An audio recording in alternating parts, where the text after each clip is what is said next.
हरे कृष्णा। हमारे वैदिक ग्रंथों में कहा गया है कि अगर कोई व्यक्ति वर्ष में आने वाले अनेक व्रत और उपवास का पालन नहीं कर पाता है तो कम से कम उसे प्रत्येक मास में आने वाली 2 एकादशी का पालन अवश्य करना चाहिए। इससे उसे बाकी सभी व्रतों का पालन करने का फल मिल जाता है। लेकिन आपको जानकर आश्चर्य होगा कि इन सभी 12 महीने में आने वाली संपूर्ण 24 या उससे अधिक एकादशी तिथियों में भी एक एकादशी ऐसी है जो इन सब में सबसे प्रमुख है, और उस एकादशी का नाम है पांडव निर्जला एकादशी, जो कि प्रत्येक वर्ष ज्येष्ठ मास के शुक्ल पक्ष में आती है। और ये एकादशी बस कुछ ही समय में आने वाली है। पांडव निर्जला एकादशी की महिमा का गुणगान स्वयं व्यास देव जी करते हैं, और वो कहते हैं कि इस एकादशी का पालन करने से न सिर्फ मनुष्य के पूर्व जन्म के संचित पाप कर्म नष्ट हो जाते हैं, अपितु मनुष्य परम आध्यात्मिक उच्च गति को प्राप्त करता है, जहाँ से उसका स्थान कभी भी च्युत नहीं हो पाता। और इसीलिए ये एकादशी वर्ष की सबसे बड़ी एकादशी मानी जाती है।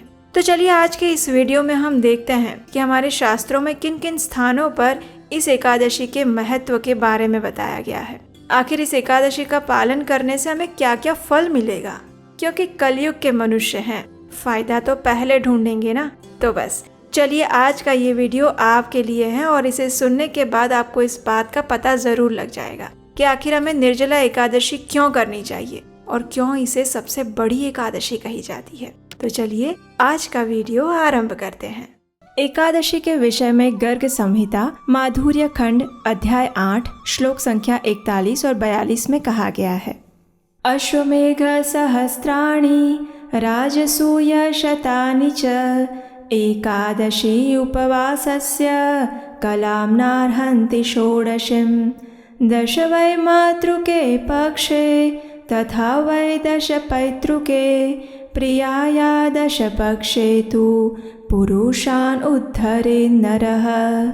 अर्थात सहस्त्र अश्वमेघ और सैकड़ों राजसू यज्ञ भी एकादशी के उपवास की 16वीं कला के बराबर नहीं हो सकते। शुद्ध भक्ति पूर्वक एकादशी का व्रत करने वाला मनुष्य मातृकुल की 10, पितृकुल की 10 और पत्नी कुल की 10 पीढ़ियों का उद्धार कर देता है। इसके उपरांत बृहद नारदीय पुराण उत्तर भाग अध्याय 1 श्लोक संख्या 13 और 14 में वशिष्ठ ऋषि भी कहते हैं, अश्वमेघ सहस्राणि राजसूय शतानि च एकादशी उपवासस्य कलां नार्हन्ति षोडशीम् एकादशेन्द्रिये पापं यत्कृतं भवति प्रभो एकादशी उपवासेन तत्सर्वं विलयं व्रजेत्।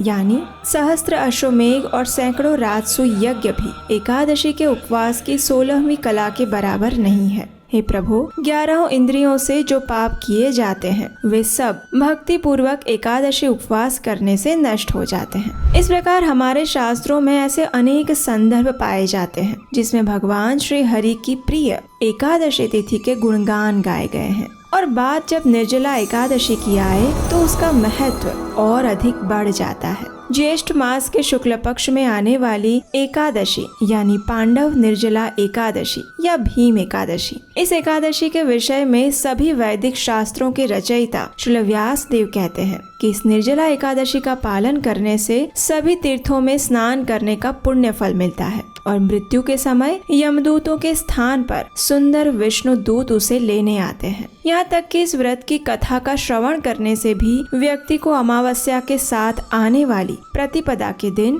पितरों को दिया हुआ तर्पण का फल मिलता है। इस दिन जो भी व्यक्ति गौदान करता है वह भी अपने समस्त पूर्व पाप कर्मों से मुक्त हो जाता है। भले ही किसी व्यक्ति के पाप सुमेरु पर्वत के समान भी क्यों ना हो, लेकिन फिर भी इस एकादशी का पालन करने से वे तत्क्षण नष्ट हो जाते हैं। निर्जला एकादशी उन लोगों के लिए सुवर्ण अवसर है जो कभी कभी वर्ष की कोई एकादशी का पालन करना भूल जाते हैं, या फिर ये कहें कभी किसी एकादशी में गलती से कुछ खा पी लेते हैं या किसी नियम का पालन करने में भूल हो जाती है। इन सभी गलतियों का प्रायश्चित करने का अवसर है ये निर्जला एकादशी। लेकिन इसके साथ साथ ये एकादशी उन लोगों के लिए भी अत्यंत महत्वपूर्ण सिद्ध होती है जिन्होंने कभी भी किसी भी एकादशी का पालन नहीं किया है। अगर कोई एकादशी व्रत शुरू करना चाहते हैं उसके लिए भी ये निर्जला श्रेष्ठ है, और जो पहले से कर रहे हैं लेकिन बीच में कभी कोई छूट जाती है तो उनके लिए भी ये श्रेयकर है। इन सबसे ऊपर निर्जला एकादशी सबसे अधिक फलदायी उन लोगों के लिए साबित होती है जो अपनी भक्ति और आध्यात्मिक प्रगति को लेकर गंभीर है। जी हाँ, निर्जला एकादशी उन लोगों के लिए सुवर्ण समय होता है जो अपनी साधना भक्ति पर ध्यान केंद्रित करना चाहते हैं। निर्जला एकादशी के दिन किया गया हरे कृष्ण महामंत्र का जप, भगवत गीता या श्रीमद् भागवतम ग्रंथों का अध्ययन, हरि कथा का श्रवण ये मनुष्य को अमूल्य आध्यात्मिक उन्नति प्रदान करता है। जो साधक हैं वे इस दिन अपनी शारीरिक जरूरतों को कम से कम रखकर अधिक से अधिक समय नाम जप और भगवान की दिव्य लीलाओं के श्रवण, पठन और चिंतन में व्यतीत करते हैं। ये ऐसा दिन है जब आप अपने शरीर, मन और चेतना से भगवान के साथ अपना संबंध और घनिष्ठ बना सकते हैं। ये ऐसा दिन है जब आप बाकी सारे कार्य छोड़कर सिर्फ भगवान को समर्पित हो सकते हैं, अपने जीवन के परम लक्ष्य के विषय में चिंतन कर सकते हैं और एक प्रामाणिक गुरु के मार्गदर्शन में अपने भक्ति पथ पर अग्रसर हो सकते हैं। इस दिन किया गया कोई भी जप, तप, दान और पुण्य कर्म मनुष्य को 1000 गुना अधिक फल प्रदान करता है। निर्जला एकादशी करने का ये तो था आध्यात्मिक लाभ, लेकिन इसके साथ साथ ये निर्जला एकादशी मनुष्य को शारीरिक सुख की भी प्राप्ति करवाती है। कैसे? तो देखिए, आयुर्वेद में बताए गए अनुसार व्यक्ति का स्वस्थ शरीर उसकी सबसे बड़ी संपत्ति होता है। अगर शरीर स्वस्थ है तो आर्थिक धन उपार्जन सरलता से हो सकता है। और हमारी वैदिक संस्कृति की महानता यही है कि उसमें धर्म और अध्यात्म को भी विज्ञान के साथ जोड़ा गया है। इसलिए उपवास करने से हमारे शरीर के पाचन तंत्र को कुछ समय का विश्राम मिलता है और शरीर पुनः अपनी ऊर्जा संचित करके सुचारू रूप से कार्यान्वित होने के लिए फिर एक बार तैयार हो जाता है। उपवास से शरीर के वायवीय और आकाशीय गुणों में वृद्धि होती है। इससे कफ वृद्धि से उत्पन्न और मांस मेद वृद्धि जनित रोगों का भी उपचार होता है। शरीर के स्त्रोतों में स्थित मल नष्ट होता है और रक्त में बढ़ी हुई शर्करा की मात्रा भी कम हो जाती है। जोड़ों का दर्द कम होता है और सही तरीके से उपवास करने से संक्रमण जनित बीमारियों को भी ठीक करने में सहायता मिलती है। इससे हमारी रोग प्रतिकारक शक्ति बढ़ती है और निराशा, चिंता, उन्माद जैसी मानसिक बीमारियों में ये उपवास अत्यंत लाभकारी सिद्ध होता है। अब बात करते हैं मानसिक लाभ की। जब आप निर्जला एकादशी के दिन संपूर्ण उपवास का पालन करते हैं तो जाने अनजाने में ही आपकी मानसिक चेतना सतोगुण में रहती है। इससे आपके अंदर काम, क्रोध, मोह, ईर्ष्या, अहंकार इत्यादि अनर्थों का प्रभाव कम हो जाता है और उनके प्रभाव कम होने से आपका मन अपने आप ही शांत और स्थिर हो जाता है। बाह्य आकर्षणों से दूर रहने के कारण मन स्वाभाविक रूप से ही भगवान श्री कृष्ण के प्रति आकृष्ट होता है, क्योंकि यही हमारा वास्तविक स्वभाव है। और इस प्रकार निर्जला एकादशी हमारे शरीर, मन और आध्यात्मिक प्रगति इन तीनों के लिए लाभदायी है। अब देखिए, कौन ऐसा व्यक्ति है जो धनी बनना नहीं चाहता, है ना? लेकिन क्या आप जानते हैं, धन या संपत्ति 2 प्रकार के होते हैं। एक होता है भौतिक धन और दूसरा होता है आध्यात्मिक धन। भौतिक धन क्षणिक होता है और वो तब तक आपके लिए आवश्यक होता है जब तक आप इस भौतिक शरीर में रहते हैं। लेकिन आध्यात्मिक धन शाश्वत समय तक आपके साथ रहता है।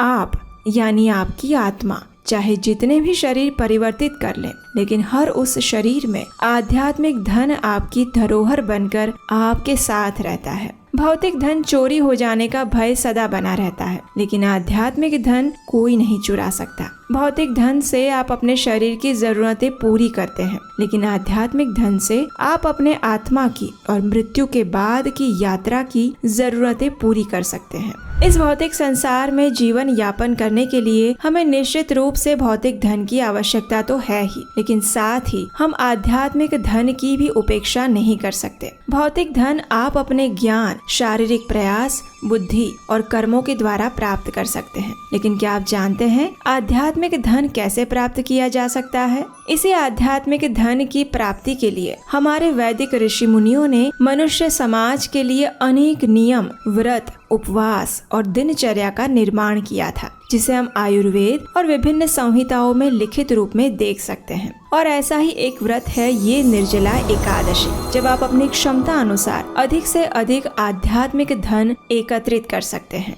तो आइए इस निर्जला एकादशी के महा महोत्सव को और अधिक विशेष बनाते हैं और तैयारी करते हैं इसके एक निष्ठ पालन की। हरे कृष्णा।